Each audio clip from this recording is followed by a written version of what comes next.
College के दोस्तों का एक ग्रुप घर में कुछ भी ना बताते हुए गोवा घूमने जाने का प्लान करते हैं। ट्रिप में वे बहुत मज़े करते हुए गाने सुनते हुए चल रहे थे, पर वेदिका बहुत डरी हुई थी। उसको लग रहा था अगर हमारे घर पे पता चल गया कि हम घर पे कुछ भी ना बताते हुए घूमने निकले हैं तो वे हमारा क्या हाल करेंगे। तभी उसकी सहेली स्नेहल कहती है कि चुप कर, डर मत। इतने 4 साल से साथ है और हम रिलेशनशिप में 3 साल से। अब इस रिलेशनशिप को अपने मुकाम पर पहुंचा के ही शांत रहेंगे। और वैसे भी उसके बाद हम मिलने कहाँ वाले हैं। कॉलेज का आखिरी ही ईयर है, अब कॉलेज ख़त्म भी हो जाएगा।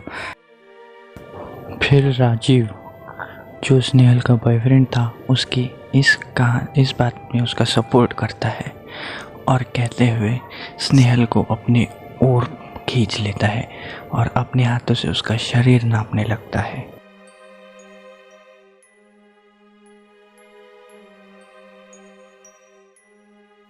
रवि ये सब बैकव्यू मिरर से देख रहा था।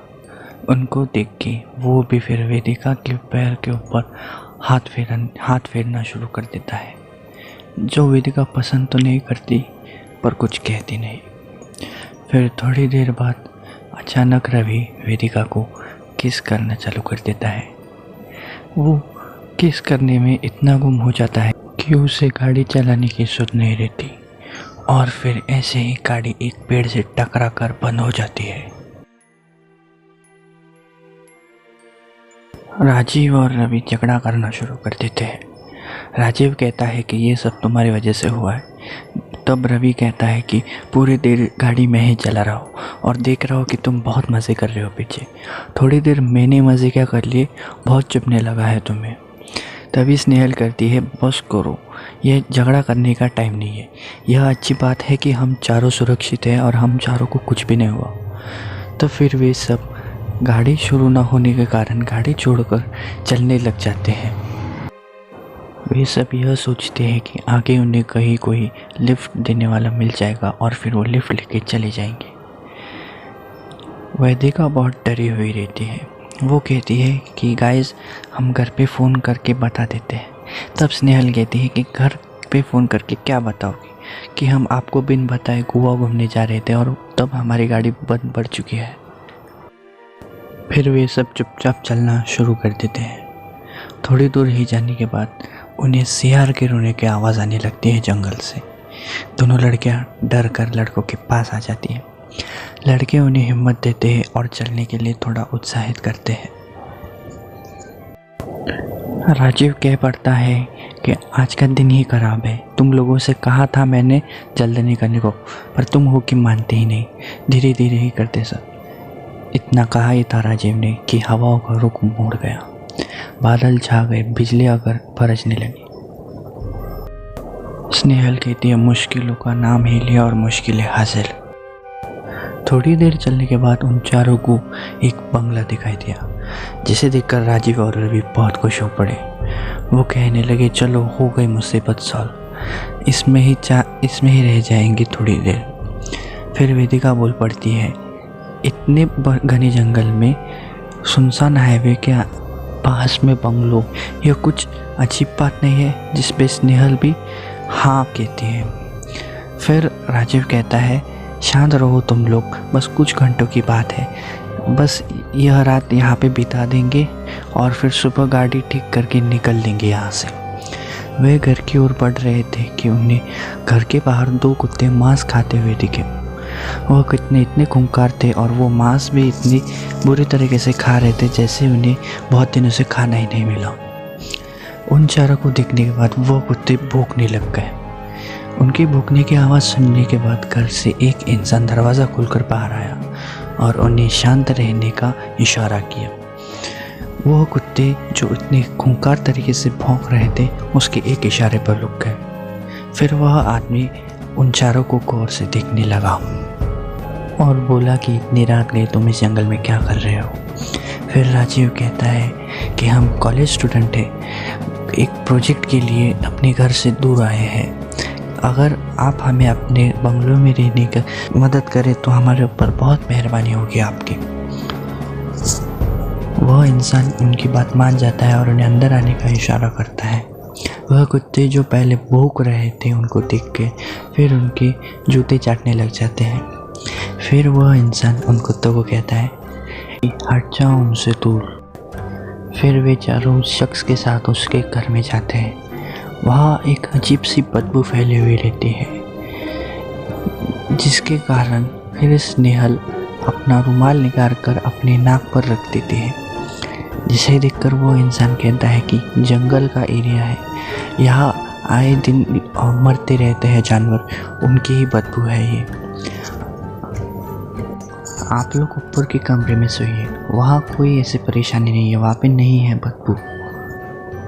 आप ऊपर जाके आराम कीजिए, तब तक मैं आपके खाने पीने की व्यवस्था करता हूँ। फिर वह कहता है कि आप कष्ट ना लीजिए, हमें भूख नहीं है, हमें बस यह रात यहाँ पे निकाली है।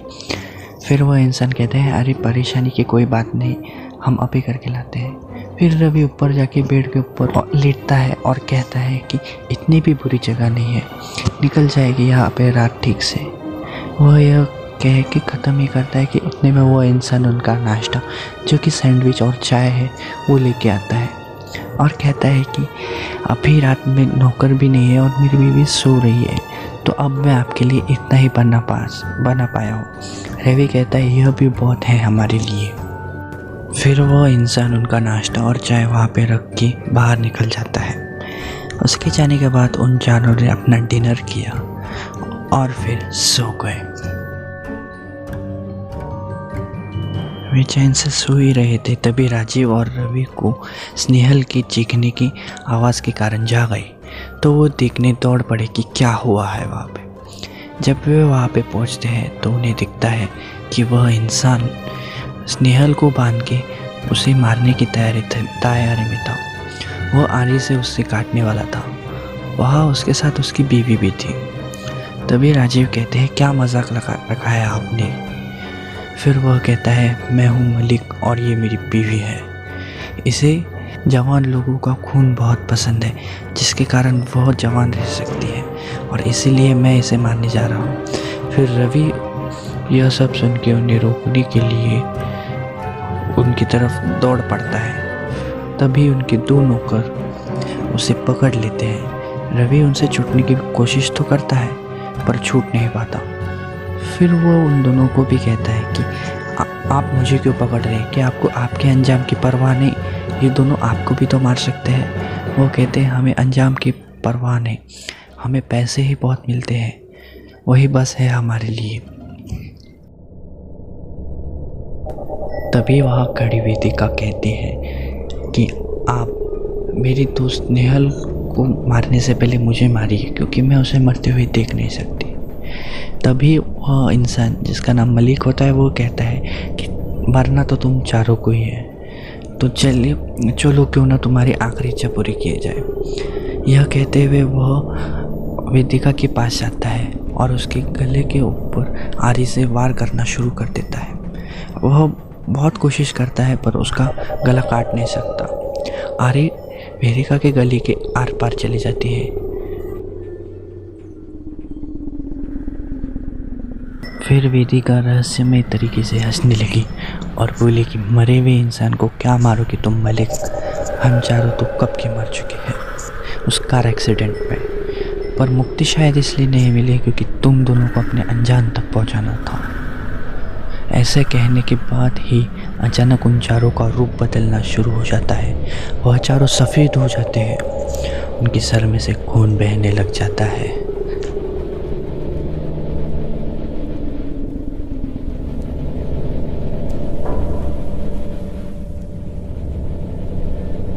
उन चारों को देख के डर के मारे नौकर वहाँ से भाग गए।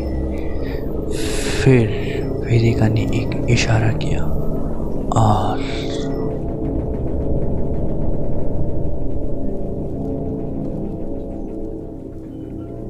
अगले दिन अखबार की सुर्खियों में था कि हाईवे पर कार एक्सीडेंट में 4 कॉलेज स्टूडेंट्स की मौत और वही थोड़ी दूर बंगलों में एक मकान मालिक और मालकिन की मौत। रहस्यमय तरीके से वहाँ पे कुछ मानव कंकाल भी मिले।